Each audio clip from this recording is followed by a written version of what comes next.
Me një pasmarimit të ndeshjes për Eagle Cup midis skuadrës së Eaglesit dhe Vllaznisë së U19 me lojtarin e kampionatit e këtij turneu pikërisht Geral Kubazin, njëkohësisht lojtarin i cili mori 2 trofe. Kubazi e para urime dhe e dyta në fakt në aspektin personal si u duk në të rësi ky kampionat. Në shoqëraru kanë më shumë për ekipin në aspektin personal, sepse kena bërë është 6 ditë 5 neshe dhe kena merituar një kampionat prestigjos që ndoshta kena merituar trofe të tjera, por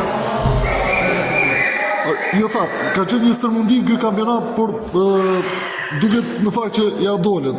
Është fund javleti. aja vleti, ato pikërisht kjo ishte pyetja, aja vleti si mundim dhe mbi të gjitha në fakt arritet merrni 2 trofe. Në aspektin personal, cila është merita, sepse duket që dhe jeni në pjesë tashmë edhe për ekipin e parë, por sa vlen 2 trofet e marra pikërisht në fund të këtij turneu, sa vlen? Për një sulmues trofet vlen, trofet për lojtari më i mirë ose dëshmuesi më i mirë normal. Edhe në ekip para që të shohim me një sy tjetër. Faleminderit.